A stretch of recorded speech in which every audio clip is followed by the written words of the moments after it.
함께 볼 하나님의 말씀은 누가복음 13장 10절로 13절까지의 말씀입니다. 누가복음 13장 10절로 13절까지의 말씀입니다. 제가 보는 성경으로 신약 118쪽입니다.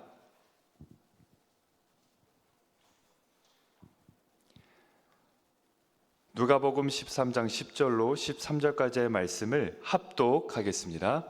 예수께서 안식일에 한 회당에서 가르치실 때 18날 동안이나 귀신 들려 앓으며 꼬부라져 조금도 펴지 못하는 한 여자가 있더라.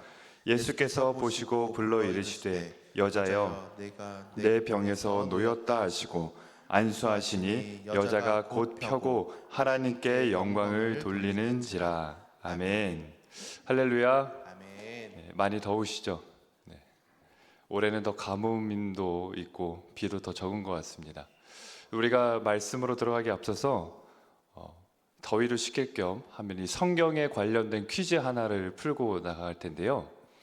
성경에 여자 이름으로 된 성경이 3권이 있습니다. 여자 이름으로 된 성경이 3권이 있는데요. 첫 번째 룻기, 그리고 두 번째 에스더, 또 하나가 뭘까요? 룻기, 에스더, 그리고 또 하나의 책이 여자의 이름으로 되어 있습니다. 에스라. 뭐냐면요, 민수기입니다. 네, 민수기. 네. 왜 민수기인지 지금 이해를 못 하시는 것 같은데. 네. 최근에 인스타그램에 떠오르고 있는 그런 어떤 이런 기독교계 또 청년들의 대상으로 한 개그입니다. 하나 더 하자면 우리 만보개 있죠, 만보개. 몸에 달고 하는 만보개. 만보개를 누가 만들었을까요? 만보개는 누가 만들었을까요? 만보개 근원 하나님이 만드셨다고 합니다. 우리 이 시간 그 하나님께서 우리에게 그 만복 베풀어 주실 줄 믿습니다. 아멘. 우리가 그 한 여인의 이야기를 살펴보려고 하는데요. 태어난 지 8개월 차에 소아마비 진단을 받은 한 사람이 있습니다. 태어난 지 8개월밖에 안 됐는데 소아마비 진단을 받았으니 그 부모가 얼마나 노력을 했겠어요. 할 수 있는 모든 수술, 할 수 있는 모든 치료를 다 했습니다. 그렇게 다 했는데 나아지긴 했습니다만 결국 다리 한쪽은 쓰지 못하는 그러한 상황이 됐습니다. 모든 게 힘들지만 가장 견디기 힘들었던 건 기도하면 낫는다. 이 말이 가장 힘들었다고 해요. 신앙이 있었던 사람이거든요. 그러니까 믿음으로 기도하면 다 낫는다라는 그 말이 가장 고통스러웠다고 합니다. 왜냐하면 정말로 믿음으로 기도하고 있는데 낫지 않는 자신의 몸을 보면서 나는 믿음이 없구나. 그래서 하나님이 나를 버리셨구나. 이 생각이 떠나지 않았기 때문입니다. 그러다가 시간이 지나고 성장해서 이분이 목사가 되었어요. 그리고 지금 순회 설교자로 많은 사람에게 영적인 도전과 감동을 주고 있는 노진준이라는 목사님입니다. 이 목사님이 평생 동안 수술하고 치료해도 낫지 않았던 그 다리, 그 몸이 목사가 된 이후에 나았다고 고백을 했어요. 어떻게 평생 동안 치료했는데 낫지 않았던 그 다리가, 그 몸이 나을 수 있었던 걸까요?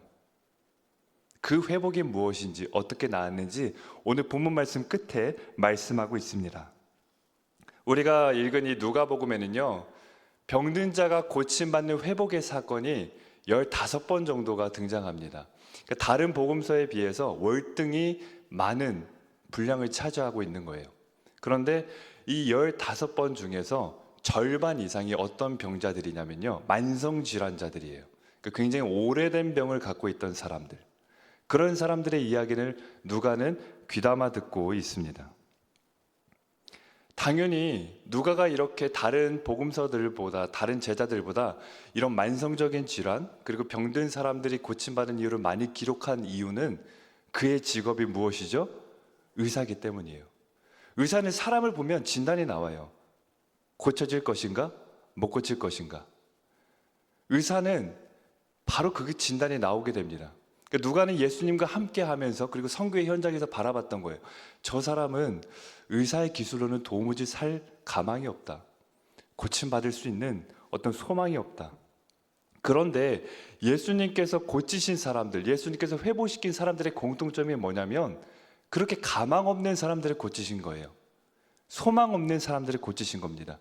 그걸 통해서 누가는 중요한 사실을 발견했습니다. 무엇이냐면 이 가망 없는 사람들, 세상이 포기한 사람들, 모두가 외면하는 이 소외된 사람들을 예수님께서는 한 사람도 포기하지 않고 끝까지 찾아가서 마침내 고치고야 마시는구나. 이 예수 그리스도만이 진정한 의사이시다. 이 예수 그리스도만이 진짜 생명을 살릴 수 있는 구세주다. 이 사실을 바로 이 기록된 누가복음을 통해서 더 강력하게 드러내고 있습니다. 오늘 이 여인이 회복된 사건도요, 그 사건 중 하나예요. 그리고 누가복음에만 기록되어 있는 상당히 독특한 사건입니다. 전체적인 배경을 보면 이렇습니다. 예수님께서 18년 동안 귀신 들려서 허리가 굽은 여인을 회당에서 고치셨어요. 그때 당시에 회당은 어디에 있냐면 마을 정중앙에 만들어져 있습니다. 왜냐하면 안식일이 됐을 때 그 율법에 의하면 일을 하면 안 돼요. 이동수단을 탈 수가 없습니다. 그러면 안식일 회당 모임에 늦지 않도록 어느 쪽에서든지 가장 빠르게 올 수 있는 그 정중앙의 위치에 배치하게 되어 있습니다. 회당은 마을의 중심지에 배치하게 되어 있는데 이 회당에서 예수님이 고치신 거예요. 그런데 그 고침받은 사건을 보면서 회당장이 화를 내는 거예요. 지금 안식일에 예수님이 일했다는 거예요. 일하면 안 되는데 당신이 일했다. 지금 18년 동안 고통받고 있던 여인이 회복된 걸 보고 함께 기뻐하지는 못할 망정 그걸 지적하고 있는 겁니다. 율법을 어겼다. 지금 당신이 안식일에 일했다. 거기에 대해서 예수님이 이렇게 반박을 합니다. 너희가 아무리 안식일이라도 매여 있는 짐승을 먹이려고 풀어준다면 하물며 이 18해 동안이나 귀신에게 매임받은 내 자녀를 내가 어떻게 풀어주지 않을 수 있겠는가? 그렇게 예수님이 반박하시는 거예요. 그 반박을 듣고 나서요, 회당장과 무리들은 부끄러워했고요, 여인과 연약했던 사람들은 굉장히 기뻐했습니다. 이 본문 말씀에 보여주는 영적인 의미는 두 사람을 대조해서 보여주고 있는 거예요. 허리가 굽었던 여인과 영적으로 굽어있던 회당장, 그리고 귀신에게 풀림 바 된, 귀신으로부터 자유케 된 여인과 아직도 예수님을 만났음에도 불구하고 율법에 매임받은 회당장, 이 두 사람을 비교하면서 누가 진정 굽은 사람이고 누가 진정 자유케 된 사람인가, 복음이란 무엇인가에 대해서 이 두 사람을 통해 우리에게 다시금 말씀하고 있습니다. 그런데 이 여인의 모습을 보면 누가가 강조하고 있는 건 그 회당에서 18년 동안 떠나지 않았다는 거예요. 우리는 고난이 오면 하나님 곁을 떠날 때가 참 많습니다. 힘들면 신앙부터 내려놓을 때가 참 많습니다. 왜 그럴까요? 기복 때문에 그렇습니다. 신앙을 하나님과 거래적으로 하기 때문에 그런 거예요. 내가 하고 있는 헌신과 헌금과 예배와 기도와 이 모든 것들에 대한 하나님의 보상이 충분하지 않다고 생각하기 때문입니다. 믿음의 결과는 평탄해야 되고, 그리고 헌신의 결과는 축복이어야 한다는 이 공식이 무너지면 우리의 신앙도 무너질 때가 많은 거예요. 내가 지금까지 얼마나 하나님께 열심히 헌신하고 교회에 충성하고 하나님께 매달려 왔는데 하나님이 나한테 이렇게 하실 수 있는가? 지금까지 자기가 한 모든 신앙생활들이 다 부질없게 느껴지는 겁니다. 내가 참고 견뎌왔던 게, 버텨왔던 게 쓸모없어지는 것처럼 느껴지는 거예요. 그래서 하나님을 떠나게 됩니다. 하나님이 주시는 선물은 좋아하는데 하나님 그분의 인격을 신뢰하지는 못하는 거예요. 믿고 바라며 구하는 것이 하나님 그분 자체가 아니라 하나님을 통한 어떤 유익함, 하나님을 통한 어떤 결과들, 이런 것들에 집착하기 때문입니다. 그런데 이 여인은 이와 같이 지금 말씀하고 있습니다. 누가복음 13장 10절로 11절 말씀입니다. 우리 같이 합독하도록 하겠습니다. 시작. 예수께서 안식일에 한 회당에서 가르치실 때에 18해 동안이나 귀신 들려 앓으며 꼬부라져 조금도 펴지 못하는 한 여자가 있더라. 지금 이 여인이 긴 시간 동안 고통받고 있습니다. 그런데 회당에 있더라라고 말씀하고 있어요. 이 있더라라는 표현을 원어를 보면요, 지속성을 뜻합니다. 그러니까 예수님이 지금 회당에 오기 전부터 하루 이틀 전 그 소문을 듣고 온 게 아니라 이 말씀의 맥락 안에서 보면 그 18년이라는 시간 동안 꾸준히 한 자리를 오래 지켰던 여인으로 묘사를 하고 있다는 거예요. 이게 쉬운 일일까요? 1년은 어떻게든 참고 올 수 있겠고 또 2년, 3년 점차 어려울 테지만 18년 동안 굽은 모습 그대로 18년 동안 똑같은 문제, 똑같은 상태 그대로 그 자리에 나와서 예배한다라는 것 굉장히 어려운 일입니다. 그래서 이 여인이 1년도 아니고 2년도 아니고 이렇게 긴 시간 동안 끈질기게 회당에 나와서 변함없이 예배하고 하나님께 나왔더니 그것을 하나님이 공로로 삼아서 그 결과에 대한 보상으로 이렇게 오늘 말씀처럼 회복시켜 주신 걸까요? 본문이 말하는 건 그걸 말하고 싶은 게 아닙니다.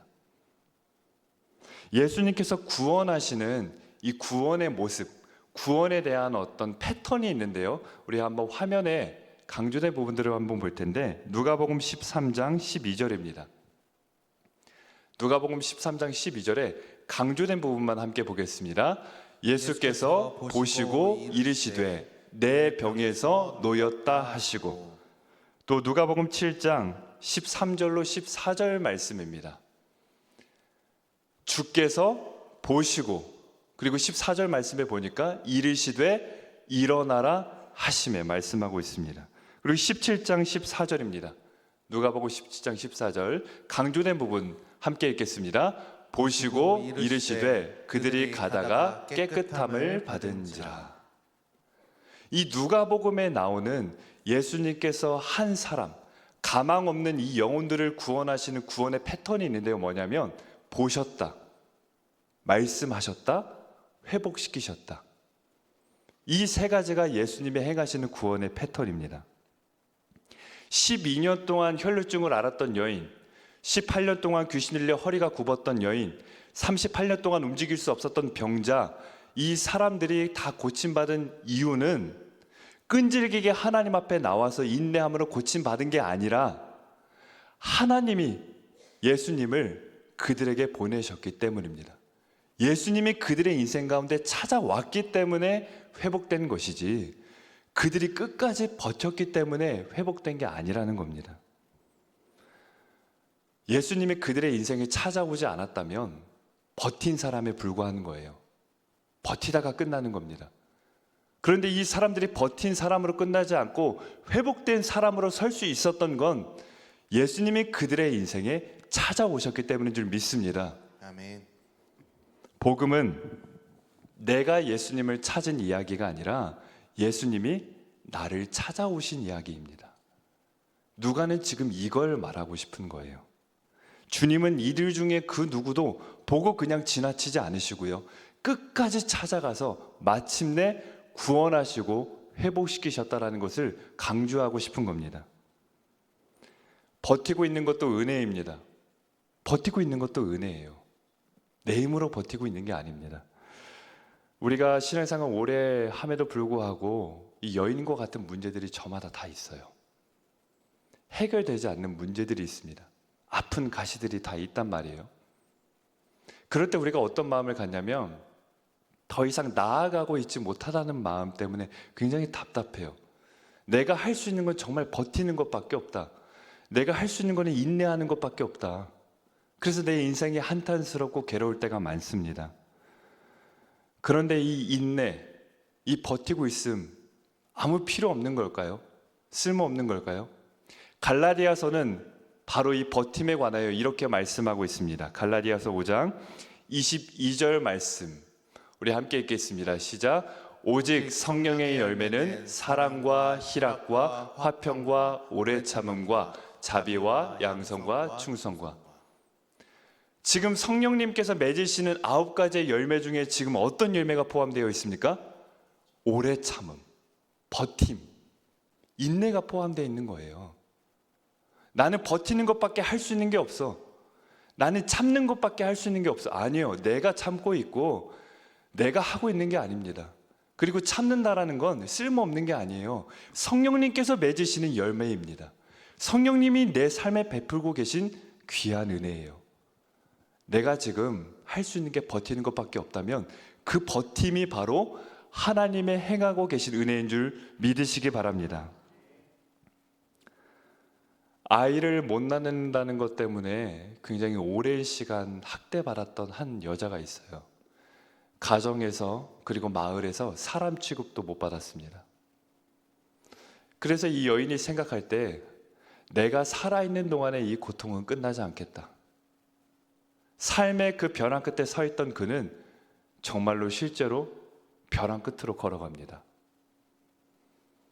그리고 거기서 투신하려고 했어요. 바다에 뛰어들어 죽으려고 했습니다. 그런데 그때 이성봉이라는 목사를 만나게 되고요.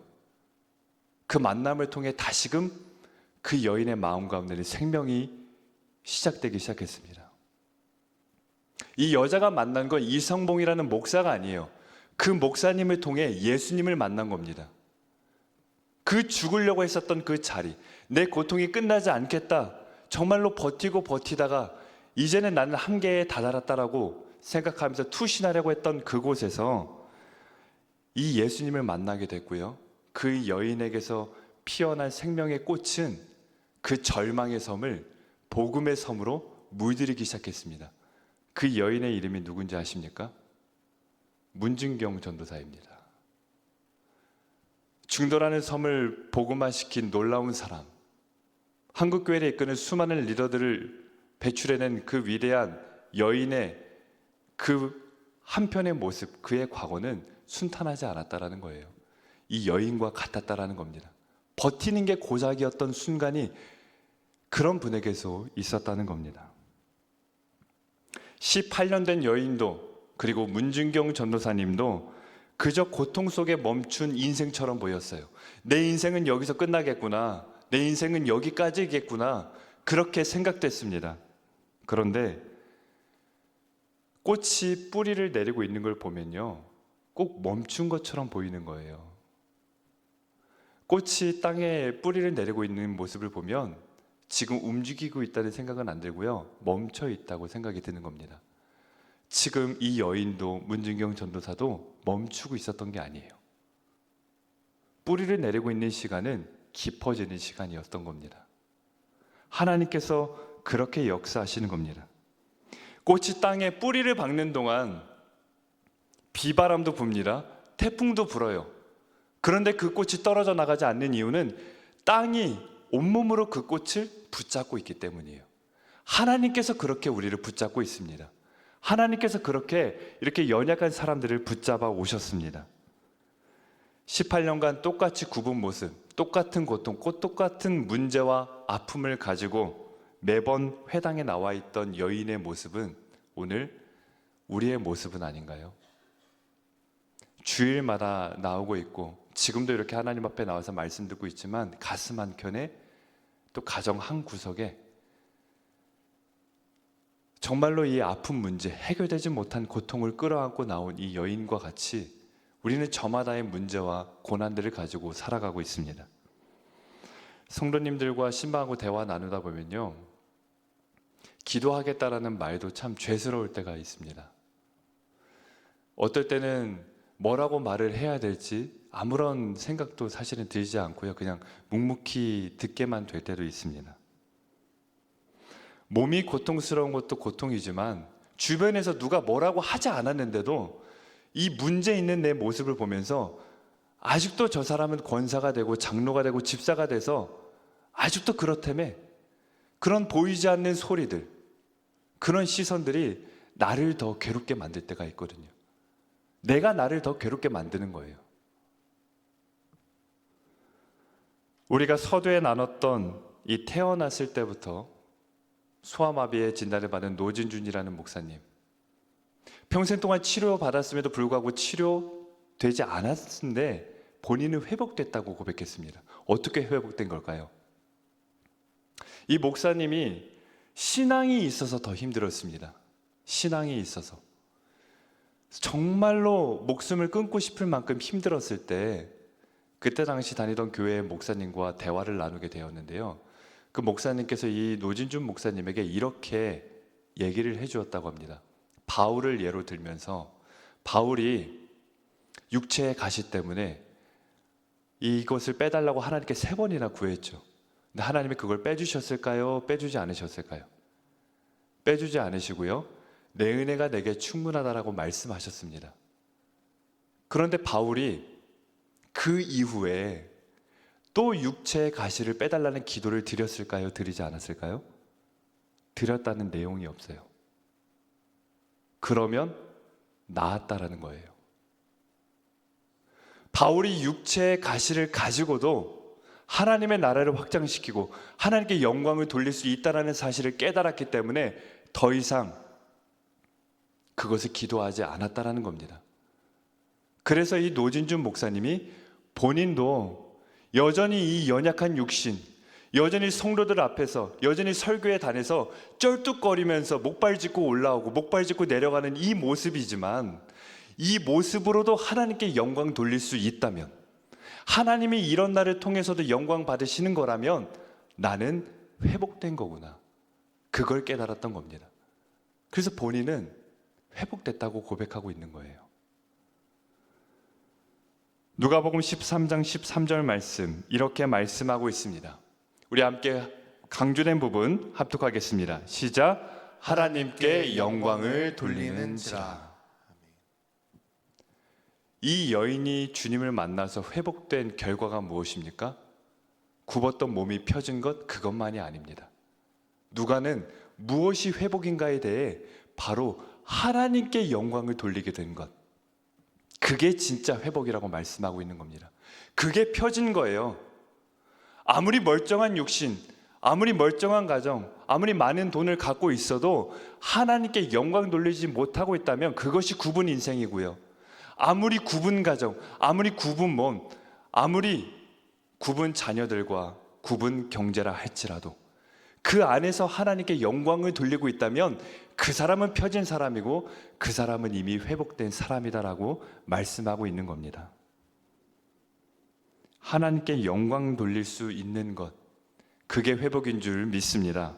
내 몸이 아프고 가정이 가난하고 자녀들이 방황하고 있다 할지라도요, 그 안에서 지금 하나님께 영광을 돌리고 있다면 이미 회복된 사람입니다.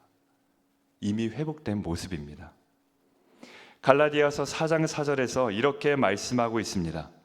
때가 참에 하나님이 그 아들을 보내사. 하나님의 시간은 결코 늦지 않습니다. 18년이라는 때가 참에 하나님이 그 아들을 그 여인에게 보내셨고요, 이 땅 가운데 그 예수님을 보내주셨습니다. 우리의 삶 가운데서도 바로 그 주님을 보내주고 계십니다.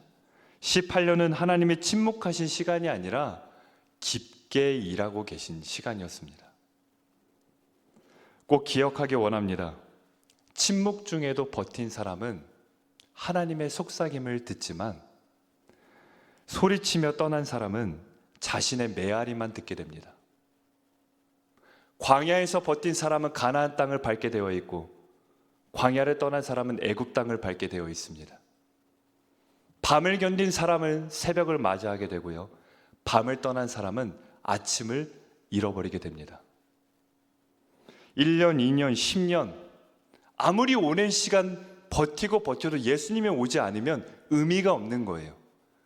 버텼더니 나았더라가 아닙니다. 모두가 포기한 인생, 모두가 내려놓은 인생이라 할지라도 18년이 돼서라도 38년이 돼서라도 아니 40년이 돼서라도 마침내 예수님이 찾아온다, 그거를 지금 말씀하고 있는 겁니다. 그 예수님께서 우리의 인생 가운데 찾아오실 줄 믿습니다. 그러니까 포기하지 말고 다시 하루를 살아보라고 말씀하고 있습니다. 하나님의 손이라고 생각하고 말씀을 붙들고요, 하나님의 품이라고 생각하고 예배를 붙들고, 하나님의 귀라고 생각하고 기도를 다시금 붙들라는 겁니다. 그것이 버티는 겁니다. 지금 버티고 계십니까? 그렇다면 이미 회복은 시작된 줄 믿습니다. 우리 이 시간 함께 찬양하면서 기도하기 원합니다. 이 찬양의 가사를 묵상하면서 또 고백하는 마음으로 함께 찬양했으면 좋겠습니다. 우리는 하나님의 그 크신 계획을 다 볼 수 없습니다. 그래서 작은 고난에도 지쳐 떠나고 쓰러지지만 우리가 묶여있는 것은 귀신이 아닙니다. 고난이 아닙니다. 우리는 주께 묶임바 된 사람들입니다. 우리 버티고 견디게 하시는 그 주님, 이 시간에 우리가 고백하며 함께 찬양합니다.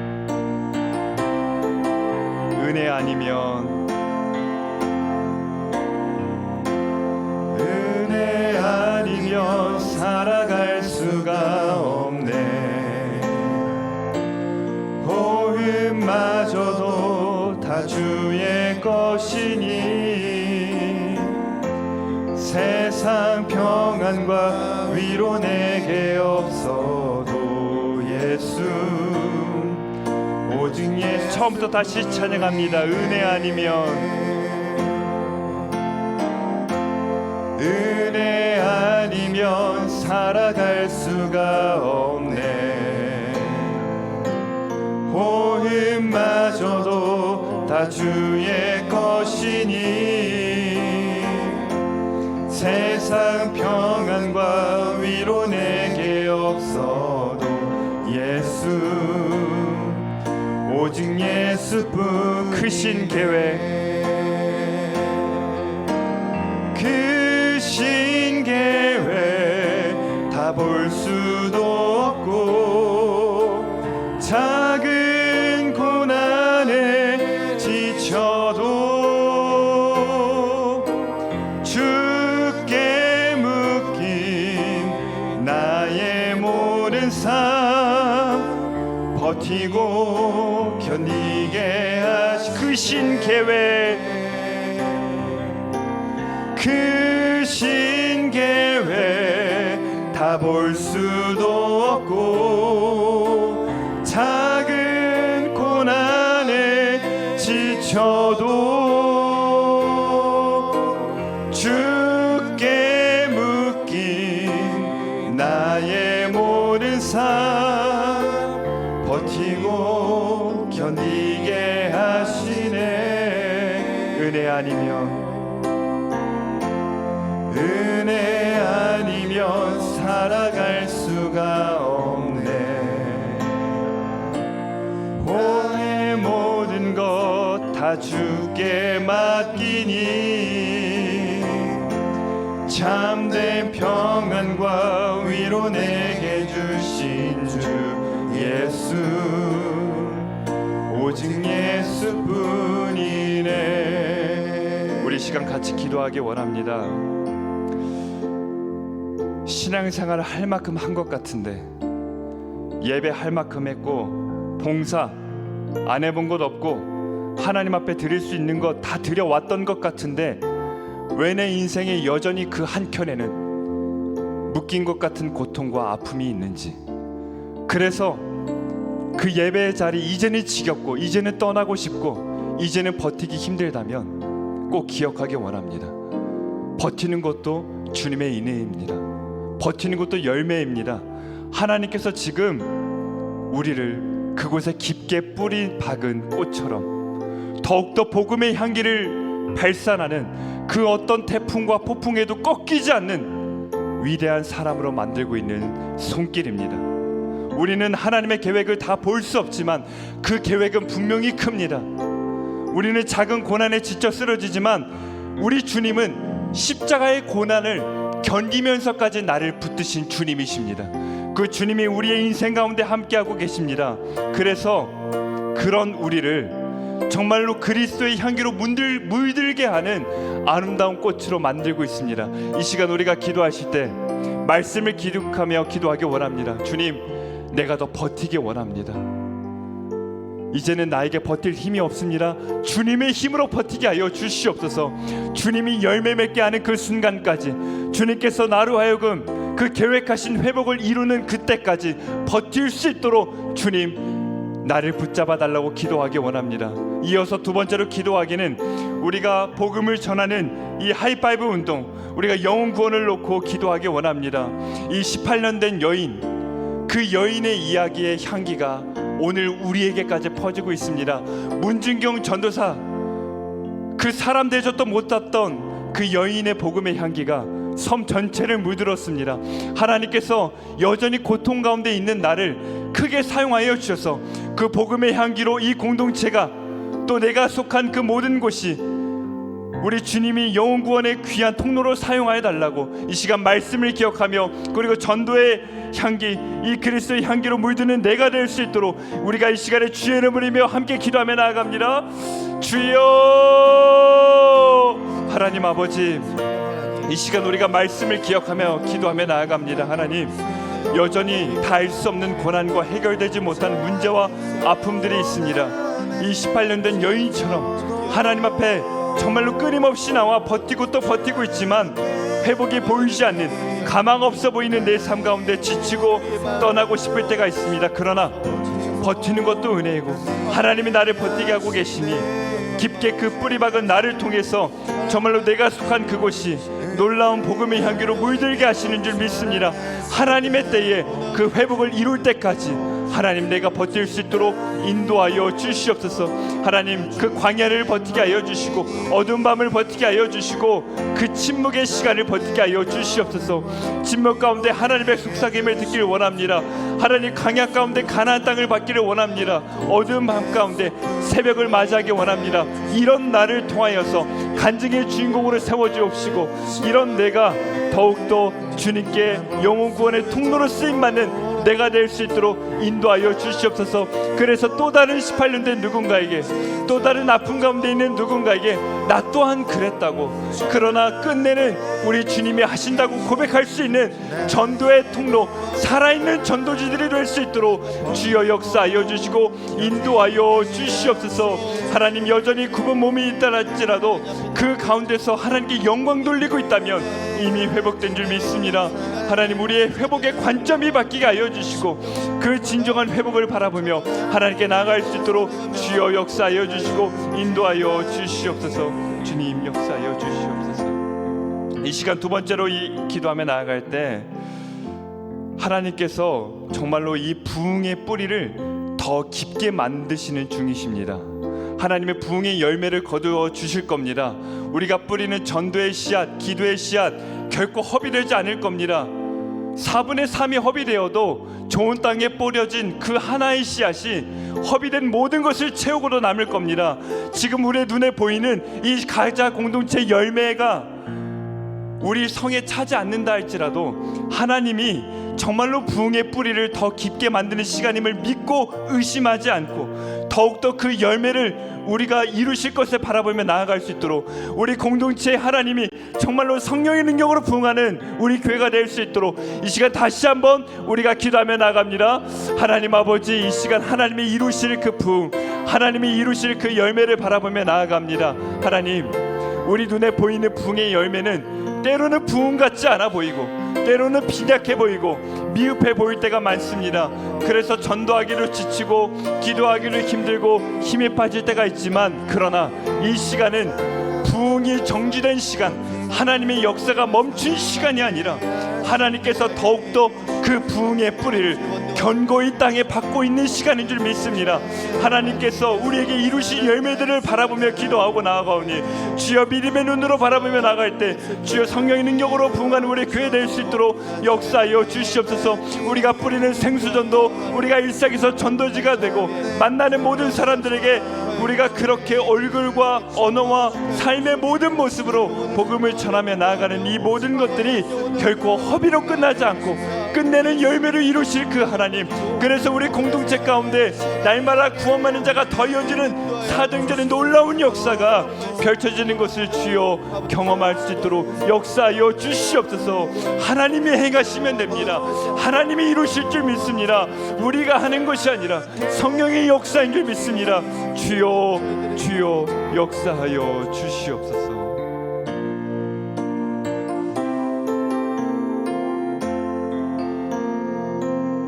하나님, 버티게 하여 주시옵소서. 지금까지 버텨왔다고 생각되지만 그 버텨왔던 것도 결국 내 힘이 아니라 하나님의 은혜인 줄 믿습니다. 성령의 열매인 줄 믿습니다. 정말로 오래 할 만큼 했지만 여전히 아픈 그 문제가 있다고, 때로는 예배, 기도, 그리고 하나님마저 놓고 싶을 때 마침내 찾아오셔서 끝내는 회복시키시는 그 주님이 계신다는 걸 바라보며 버틸 수 있도록 붙잡아 주시옵소서. 하나님, 우리가 전도를 놓고 계속해서 기도하고 있습니다. 우리의 삶이 바로 그러한 전도지가 될 수 있도록 인도하여 주시고 역사하여 주시옵소서. 여전히 고통 가운데 있는 이웃과 그 상실 가운데 빠져 있는 사람들을 만날 때 나 또한 그랬다고, 그러나 나도 포기하고 떠나려고 했지만 예수님이 나를 포기하지 않고 예수님이 나에게 찾아오셨다고 고백하는 간증의 주인공들로 삼아 주시옵소서. 하나님, 우리 공동체 가운데 놀라운 부흥의 열매를 주실 줄 믿습니다. 그 부흥의 열매가 비록 지금은 우리 눈에는 미흡해 보이고 하나님의 부흥이 멈춘 것처럼 보인다 할지라도 멈춤이 아니라 이 땅에 깊게 뿌리박고 있는 시간인 줄 믿게 하여 주시옵소서. 그래서 성령의 능력으로 부흥하는 교회, 날마다 구원받는 자가 더해지는 역사를 경험케 하시는 그 하나님을 우리가 만날 수 있도록 주여 인도하여 주시옵소서. 이 시간도 우리에게 찾아오신 그 주님께 감사하며 귀한 예물을 드립니다. 드릴 수 있어서 드린 손길이 아닌 줄 주님 아시오니 이 삶 가운데 있는 모든 삶의 여백과 고난과 아픔들 주의 하늘의 복과 땅의 복으로 충만히 채워 주시옵소서. 예수님의 이름으로 기도합니다. 아멘.